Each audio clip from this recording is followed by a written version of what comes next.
Saludos, amigos y amigas de La Respuesta.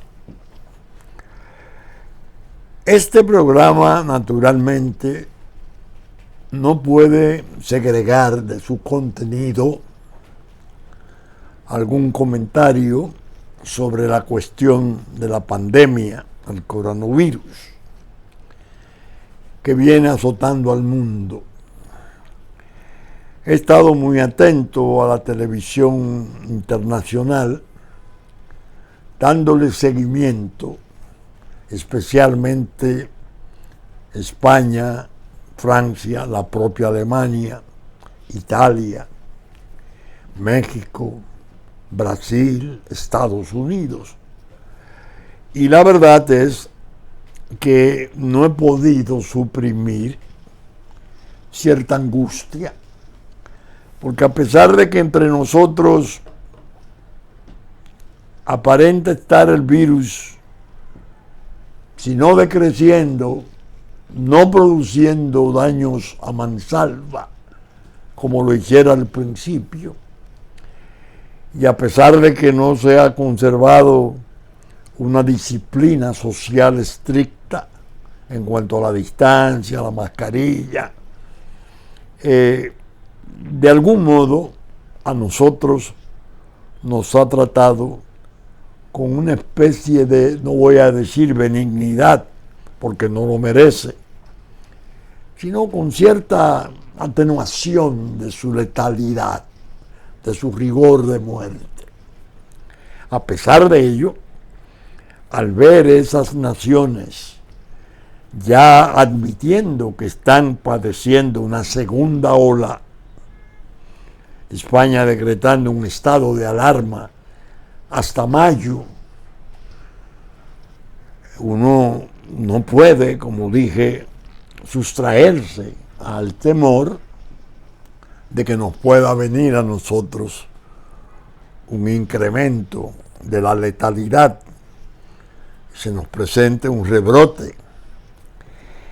Por eso es bueno aconsejar, hay que disciplinarse, hay que obedecer las orientaciones de la autoridad, el toque de queda, distancia, renunciar a la idea de las fiestas clandestinas, ceremonias en lugares cerrados.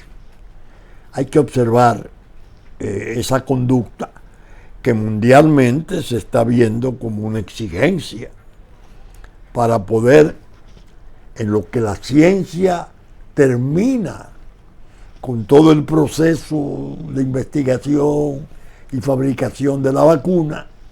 Hay 5 o 6 lugares importantísimos de los países de alto desarrollo que tienen sus laboratorios mejores al servicio de la humanidad, pero todavía no hay. Sería previsible lo nuestro de marzo, abril, que aparezca la vacuna. Y desgraciadamente he notado que entre nosotros hay como una especie de alegría indiferente, de inocencia, de ingenuidad. Por eso es bueno que la familia, a pesar de lo duro que resulta el confinamiento, tratar de contener esas ideas de liberarse y salir a pasear. Sé exactamente que hay muchos problemas con la economía, porque todas las economías del mundo están chocadas, averiadas. Y es evidente también que eso genera algún tipo de descontento y cierta irritación en masas, en sectores, de parte del colectivo social, que va desaprobando, se va irritando, y entonces hay el peligro de que se desarrolle lo que están llamando ahora la economía de la furia. Creo que hay un libro importante que acaba de salir con ese nombre, no sé si ya lo han traducido, de 2 autores norteamericanos importantes, tratando de explicar cómo se están reproduciendo violencias sociales, cómo están apareciendo muestras tumultuarias y la intransigencia frente a la autoridad y el peligro que hay de que se turbe la paz y se dañe el orden y se agraven las situaciones de crisis que uno está viendo. El gobierno nuestro evidentemente está, el presidente especialmente, está muy activo, muy atento a las posibilidades que existen de empujar la economía y especialmente también algo que le observo es que tiene una especie de optimismo básico que es vital.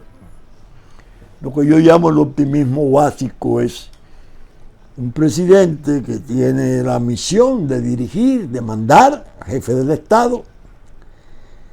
Es bueno que tenga un ánimo positivo, porque eso contribuye a alentar a su sociedad, sin descuidar los peligros. Es decir, el complejo de crisis que el presidente Abinader ha encontrado es muy duro, muy duro. Nosotros desde el principio hemos estado hablando sobre ello, incluso sobre las actitudes políticas, sociales que nosotros estamos dispuestos y lo estamos cumpliendo de llevar a cabo. Cero intransigencia, cero violencia, solamente tratar los aspectos más sensitivos, los problemas nacionales estratégicos, los grandes valores nacionales, que eso no se puede diferir. Pero en el día a día del gobierno y los esfuerzos del presidente merecen tregua, merecen respeto. Y nosotros estamos dispuestos a seguir haciendo eso que desde el principio prometimos. Las crisis entrecruzadas son delicadas y es insensato y peligroso, temerario, comenzar a tirotear y a acorralar y a producir daños.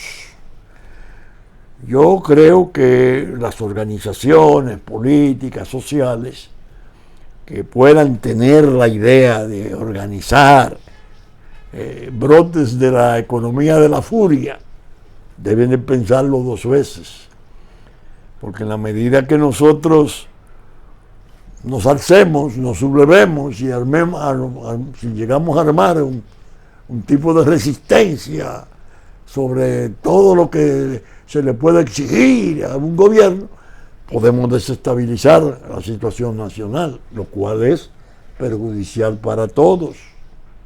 Es decir que este aspecto es muy difícil poner de lado en un programa. Más o menos esas son las impresiones que quería transferir sobre el complejo de crisis, la situación del presidente Abinader haciendo diligencias y contactos y relacionando todas las posibilidades de ver cómo él puede ser eje.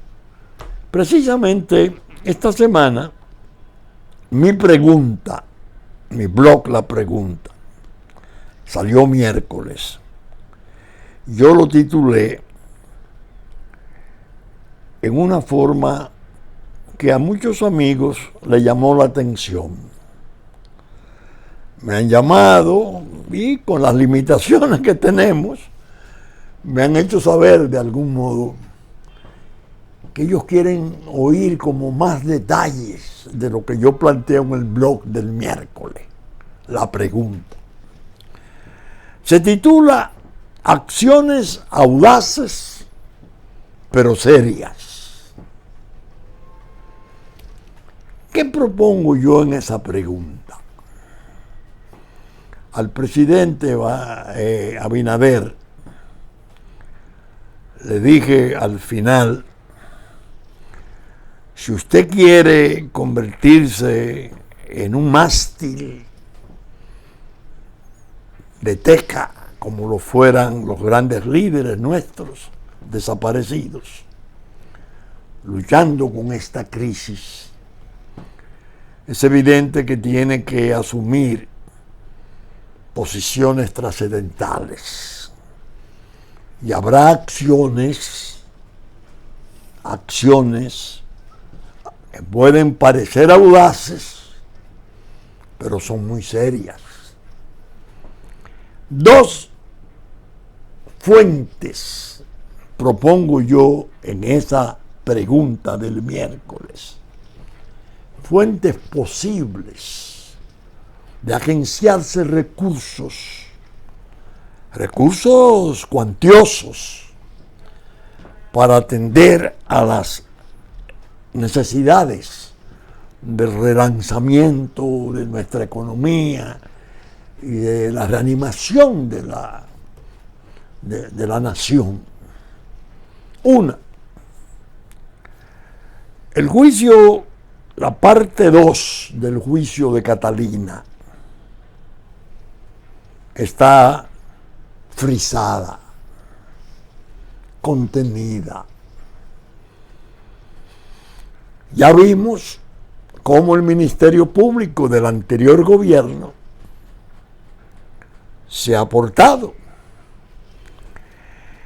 Una parte hizo un archivo definitivo sin comunicarlo, sin hacerlo conocer, aprovechando las vacaciones de la titular del PECTA.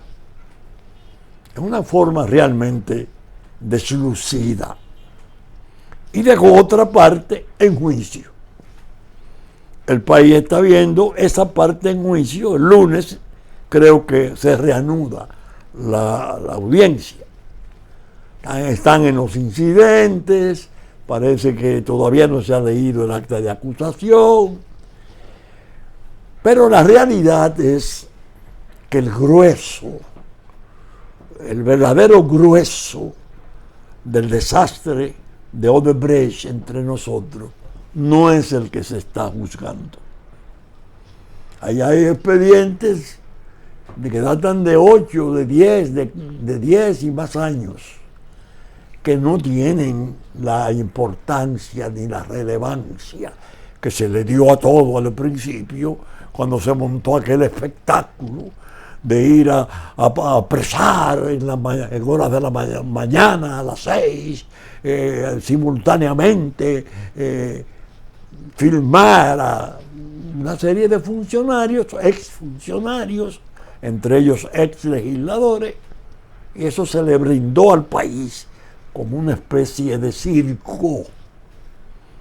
En realidad el Ministerio Público sabía que tenía unas pruebas transportadas, originadas y montadas en la delación premiada de Brasil.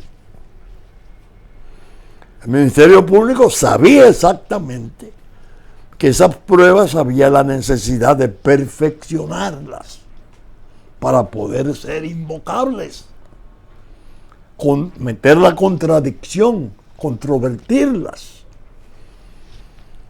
Ir a Brasil y hacer diligencias como hicieran los fiscales del Perú, concretas, para entonces ir fijando y separando y diciendo esto sí, esto no, y esto por este modo y este de este modo, pero con pruebas controvertidas.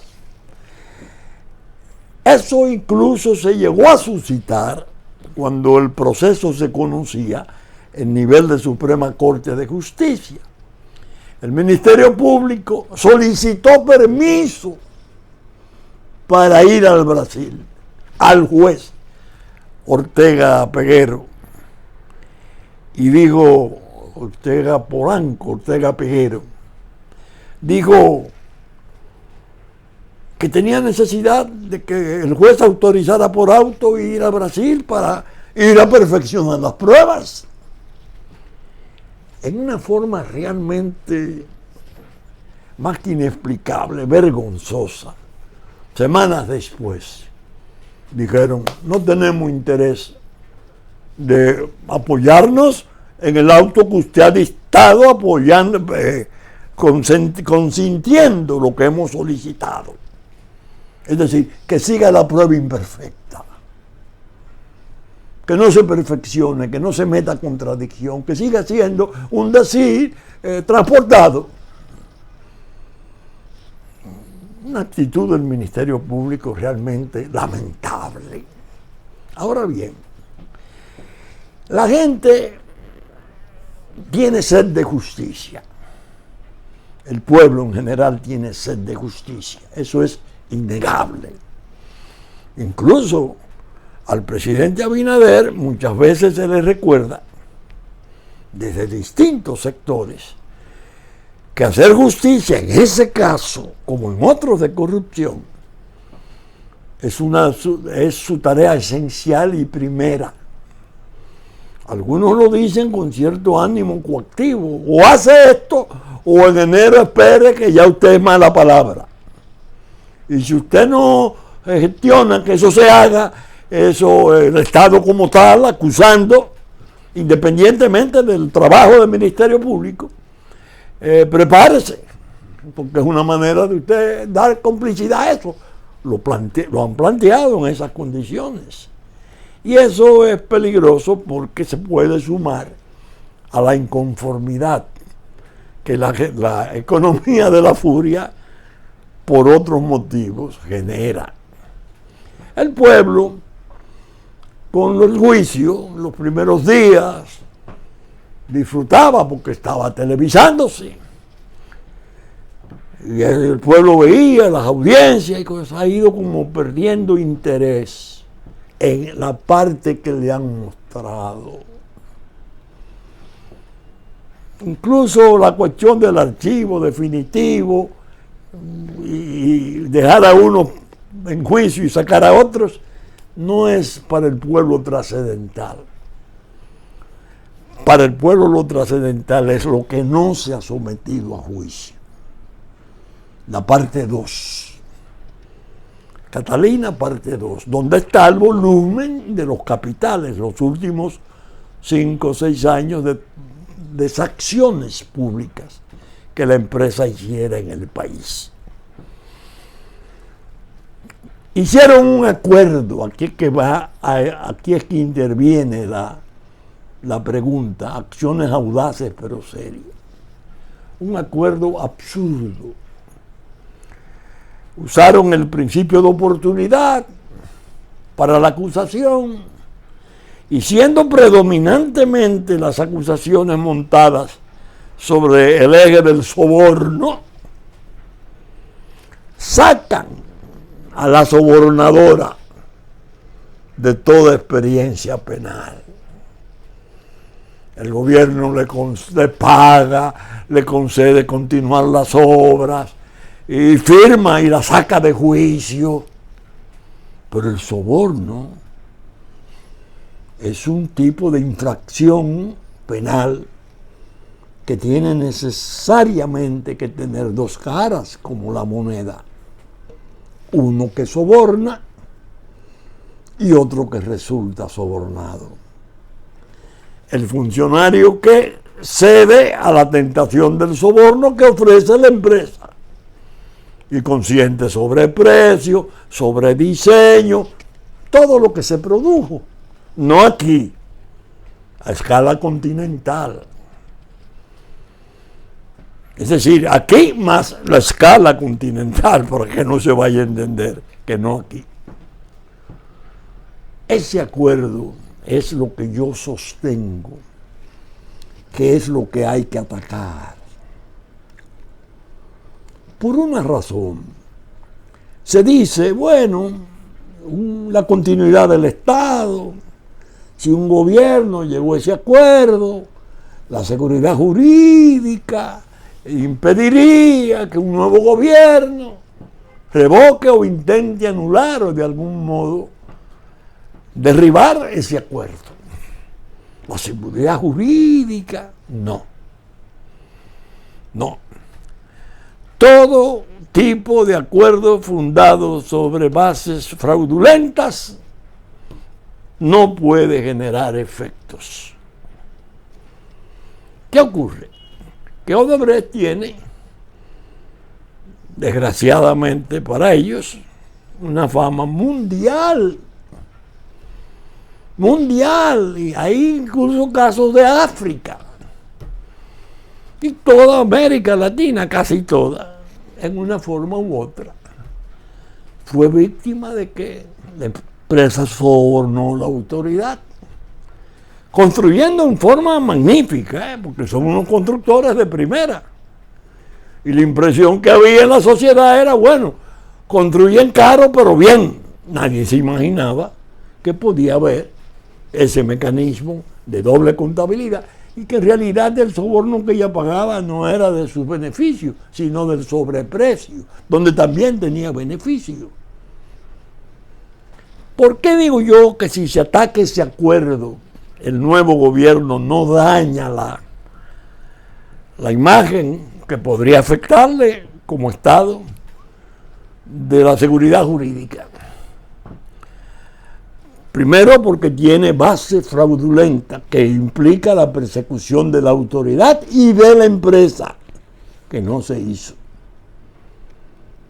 Segundo lugar, el descrédito de la empresa. Decir que frente a ella que se está tomando esa medida tendría la necesaria aprobación de la humanidad, porque la humanidad sabe cuál ha sido la tragedia de aquella empresa inmensa, paraestatal, con un banco estatal detrás, en un momento de gran crecimiento emergente de Brasil, lideratos delirantes como el de Luis Ignacio Lula da Silva, que era el asombro, ¿no? Tenía ese closet lleno de esqueletos, de muertos, de principios muertos.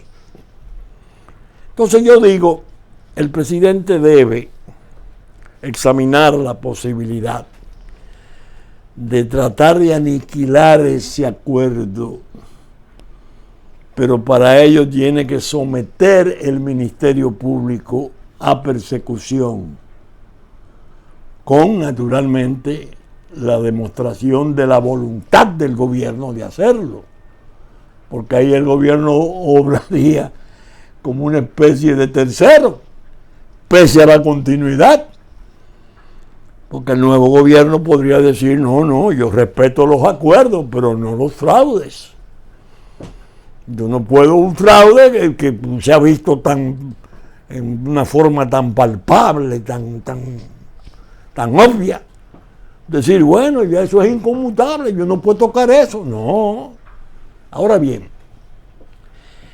¿cuánto le pagó Odebrecht a Estados Unidos a raíz del escándalo? $3,000 millones. No, en Estados Unidos no hay presas, compañías, ni directivos de compañía por sobreprecio, por soborno. No. Es por la ofensa al Estado norteamericano. Una compañía, supercompañía que cotizaba en bolsa, ellos tienen su legislación, tiene que pagar. Lo pusieron a pagar $3,000 millones. ¿Cuánto le ha dado a Perú? No derivado de los contratos y del desastre que Perú es el cuadro más dramático. Toledo, pedido en extradición. Alan García, que Dios lo tenga en paz, suicidado. Kuczynski, renunciado. Óigame, todas esas derivaciones, la Fujimori y esas cosas, quedaron de lado para pedir Perú las indemnizaciones. El Estado peruano cobró, no sé si fueron $2,000 millones que Odebrecht pagó. nosotros estaríamos en condiciones aún más favorables. ¿Por qué? Porque la propia Odebrecht declaró a nivel de su presidente, Marcelo Odebrecht, o un nivel muy vecino al máximo, que ellos habían reconcentrado sus operaciones en la República Dominicana en los últimos 3 años, porque era el Estado que le ofrecía mayores garantías para sus operaciones. Había un par de funcionarios de ellos que vivían en Miami los fines de semana, venían los lunes, se iban los viernes. Y desde aquí se dirigía todo el proceso de la contabilidad paralela. Es decir, todos los pagos dolosos, fraudulentos, dados en México, en Brasil, en Perú, en Ecuador, bueno, en Angola, se hacían aquí en República Dominicana, confesado por ellos, porque se le daban garantías mayores.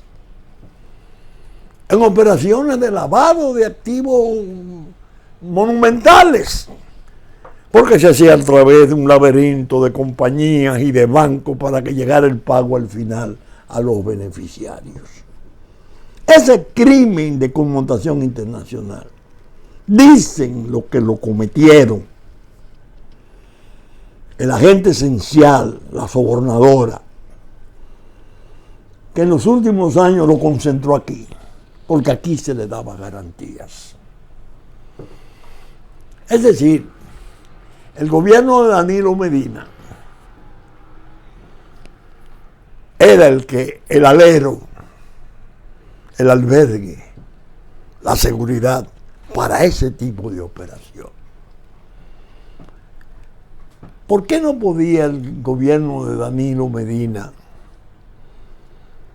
tomarle cuentas y decir, como lo hiciera Estados Unidos, mire, pero ustedes me cogieron el país y me lo volvieron un foso de crímenes y lo han confesado? Ustedes nos deben a nosotros indemnizar. No podía. ¿Por qué? Porque sus funcionarios claves estaban comprometidos en Catalina, en las carreteras. Bueno, el tercero en soborno somos nosotros. 92 millones de dólares. Se dice. No lo podía hacer. Lo tenía en las manos. Al revés. Quiero más trabajo. Bien. Quiero que me pague. Voy a un arbitraje. Págueme el arbitraje. 2 días antes de llegar el virus, estábamos pagándole 350 millones de dólares. Víctima del gobierno de la extorsión posible que tenía Odebrecht. Si me sometes y me demanda, yo digo lo que tu gente cogió. ¿Le son aplicables esos mecanismos de negativa de la mega empresa a este gobierno? No. Entonces eso de la continuidad del Estado, la seguridad jurídica, se desvanece con la aprobación y la comprensión de medio mundo. Por eso es que digo, acciones audaces, pero serias. Se me dirá, bueno, doctor, lo que ocurre es que si se emprende una cuestión judicial, eso coge tanto tiempo. Sí, es verdad, toma tiempo si se litiga. Pero nosotros tenemos lo que yo llamo el fantasma del default, como consecuencia del crecimiento desmedido de la deuda externa. Hemos estado viendo presupuestos todos que gran parte de su contenido es para pagar intereses y abonar capital de la deuda. tenemos que cuidarnos de caer en un default en un momento dado. Si tenemos una litis de esa magnitud, si tenemos un reclamo de esa trascendencia, nos ayuda. Porque es que además de la pandemia y el quebranto que trajo y todas las muertes y todas las restricciones, el deterioro de la economía, teníamos esas acciones internacionales que estamos reclamando. Es decir, que sería una acción audaz, pero seria, inobjetable. El Fondo Monetario, el Banco Mundial, el BID, ninguna de las instituciones multilaterales podría decir, ¿y qué desorden es este? Ahí no se respetan los compromisos, no. Ellos están apresados en la fuerza mayor, pero además tienen que reclamarle a estos bárbaros que vinieron no solo a hacer las operaciones de las 6 carreteras de Catalina, no, que confesaron que vinieron aquí a hacer las operaciones mundiales desde aquí, porque aquí se le daba garantía. Es decir, que yo en la pregunta le digo al presidente Abinader, esa es una fuente para tratar de recuperar importantes fondos. Es más, yo voy más lejos. Odebrecht creo que tenía 169,000 empleados. Un Estado ha hecho esfuerzo enorme por respetabilizarse. Buscaron gurú, gente importantísima mundialmente, a tratar de ver si le recomponían el prestigio perdido. Una demanda y una reclamación de ese tipo, puede que Odebrecht no la quiera, porque le puede perturbar su proceso de rehabilitación que está intentando. Entonces podría hasta no haber litigio, un pago transaccional por los gravísimos perjuicios irrogados al Estado dominicano, a la nación dominicana, en combinación con un grupo de gente de poder que le falló a la nación, que penalmente está sometido junto con ella. Pague. No cobre, como lo ha hecho. Pague. Lo que pueda haber de devoluciones, lo que pueda haber de distracción de esos capitales, eso propone esa pregunta al presidente Abinader. Está el Departamento del Tesoro de Estados Unidos.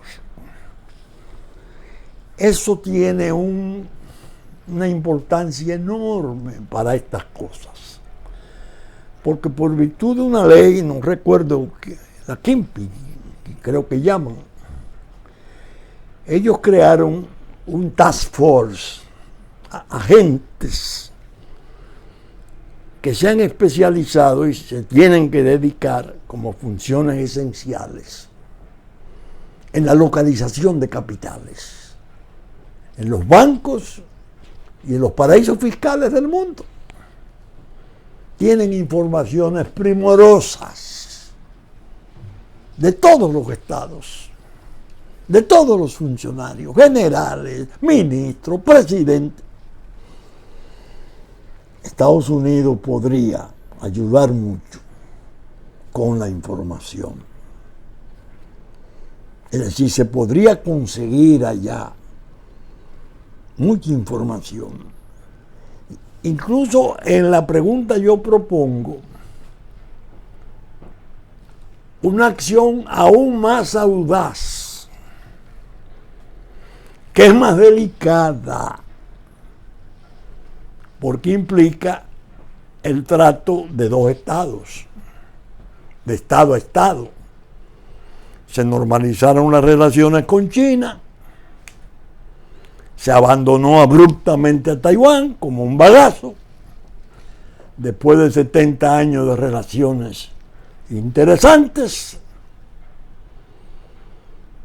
Y dice la Cancillería de Taiwán, a raíz de eso, que hubo un pago de $3,000 millones para conseguir esas relaciones, hecho por la China popular. El Estado, ahí la continuidad sería más delicada. El Estado no podría realmente emprender frente al Estado de China popular un rompimiento de los acuerdos y un rompimiento de las relaciones sin quebrantar el orden jurídico internacional, las relaciones entre los estados. Pero el ideal de justicia prevalece. Un ministerio público independiente puede investigar. No porque se lo mande el gobierno, sino por la denuncia que se hizo, muy grave, de que había $3,000 millones de por medio para conseguir esas relaciones. ¿Qué podría ocurrir? Vamos a trabajar con un escenario de hipótesis. Una delegación de la Procuraduría General de la República, con una cabeza independiente como la que tiene interés de saber qué puede haber de realidad en esa denuncia. Taiwán, como Estado, que hizo la afirmación en Cancillería, no por un plumazo de un periodista, de un comentarista, de un intérprete, no, por Cancillería. Tiene dos caminos. Podría negarse a dar la información. Bueno, nosotros dijimos eso, pero nosotros no tenemos información de que eso sea cierto. Bien, magnífico. Muy buena la información, favorable a las relaciones. La China popular misma se beneficia, no tendría turbaciones en sus relaciones en el Caribe. Y si dice, sí, sabemos que hubo $3,000 millones. Y hubo funcionarios de allá que participaron en esas negociaciones. Y hubo depósitos en bancos asiáticos o del Caribe o de Europa, en paraísos fiscales. Y nosotros sabemos, porque ese es un estado pequeño, pero eso sí, ultra desarrollado, y tienen inteligencia sobrada. Si tienen esa información, entonces hay que localizar esos capitales. Hay $3,000 millones, dicen los chinitos de Taiwán. Ah, que se negaron. Ah, bueno, entonces no era seria la denuncia. Y si es seria, y dan los lugares. Y entonces como Estado se trabaja para congelar eso. Y se va incluso al propio Departamento del Tesoro norteamericano, que tiene ley para perseguir esas cosas cuando tengan implicaciones que puedan afectar a Estados Unidos. Las hay de muchos modos. Entonces habría una fuente importante ahí de recuperación de valores. Claro, eso naturalmente entrañaría una turbación de las relaciones, porque China popular quedaría muy deslucida, muy desacreditada, como que pagó las relaciones. Se sabe a quiénes y dónde depositaron. Hay que abrir juicio aquí, no a China popular, imposible. A los funcionarios nuestros sí, o a los agentes que participaran en eso. No sé de qué sector podrían ser, del sector privado o del sector técnicos, académicos, toda esa locura que había aquí saqueando este país. Dos fuentes que podrían dar pie a acciones audaces, pero serias, que lo único que harían es elevar el prestigio de nosotros como Estado. Esta no es la república del mundo, es el Puerto Libre que andaban por promover. Este es un Estado con largo más de un siglo de independencia, acercándose al segundo siglo, con 1000 avatares, pero con ríos de sangre y de lágrimas, de sacrificios de héroes y mártires. Este no es un Puerto Libre, ni una zona de tolerancia internacional, donde se puede hacer cualquier cosa, como hizo Odebrecht. Nos mudamos allá y concentramos allá porque ahí era que teníamos más garantías. ¿Para hacer qué? Para infectar todos esos gobiernos con el soborno,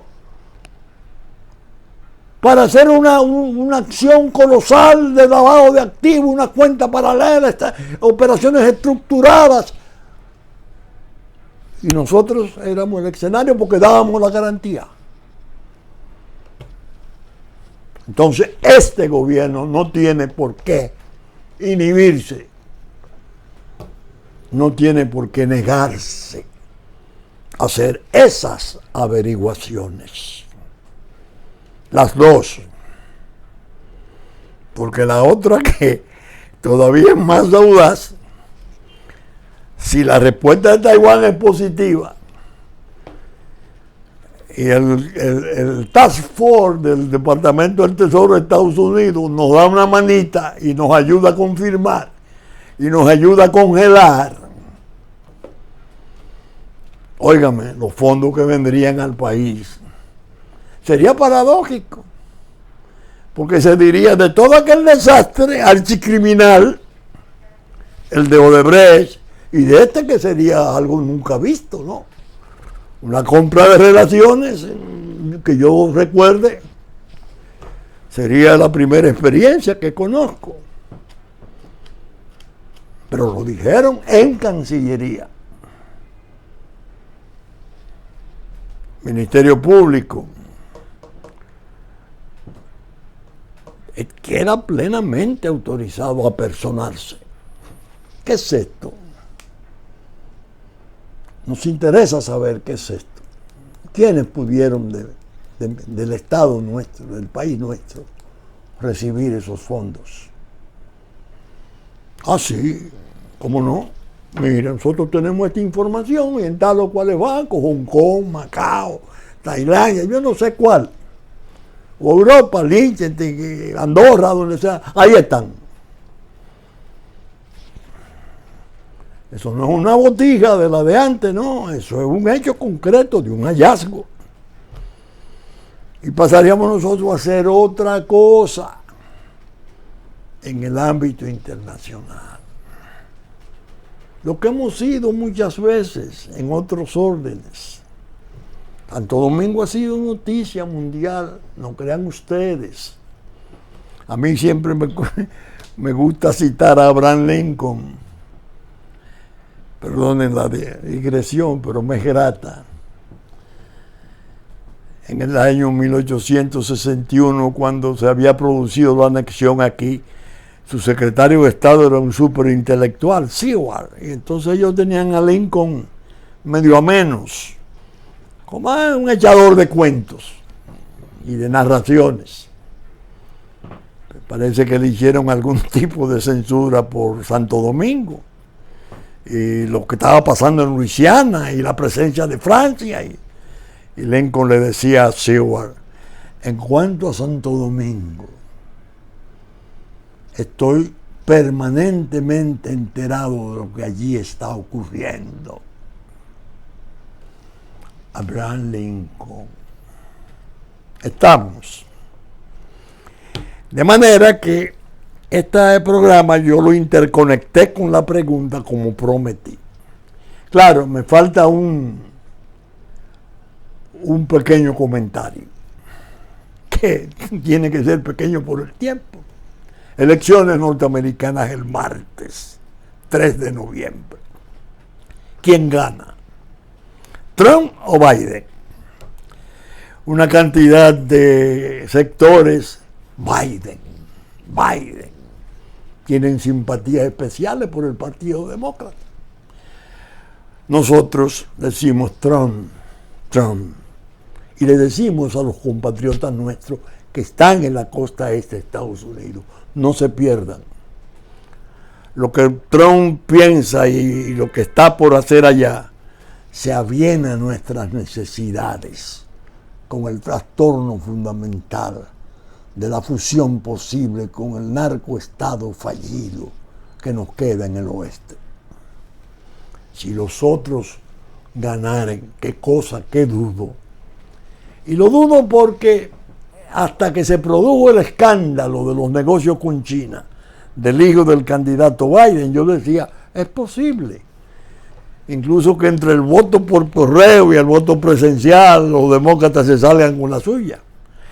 Pero yo creo que lo que va a ocurrir es que va a aumentar un poco la abstención, porque dentro del voto demócrata que no se haya expresado por correo, después de esas pruebas que se han estado haciendo, bestiales, de negociaciones con China, no solo del hijo, sino que de algún modo afectan al propio candidato, ahí habrá una abstención. No votarán por Trump, pero difícilmente aprueben a Biden, porque sería elegir un presidente con todos los elementos de un impeachment. Y de otro modo sería estar eligiendo a la senadora Kamala, que esos sectores la pueden querer, pero que en Estados Unidos habría que pensarlo dos veces, por muchas razones, incluso con vínculos posibles de su esposo con intereses de China, que hoy por hoy es la que le dice a sus soldados, prepárense para la guerra, y nosotros no vamos a dar un paso atrás, porque está pendiente el problema de Taiwán y la eventual posibilidad, Dios nos libre, de una guerra. ¿Oyeron ustedes? Con motivo de Taiwán. Aquí vamos a ver sucesos importantes, nadie lo dude. Saben ustedes que hemos estado saliendo en el tiempo de pandemia solo por Supercanal, nuestra versión central de siempre, a las 11 de la mañana de domingo. Teleimpacto, 12 del mediodía y 9 de la noche de domingo, 9 de la mañana de lunes. Que estamos todavía tratando de ver cómo organizamos la cadena que se montó tan espontánea y generosamente de canales que a la respuesta le dieron salida. Con la gracia de Dios esperamos estar con ustedes el próximo fin de semana en la entrega de una nueva respuesta. Muchas gracias y hasta entonces.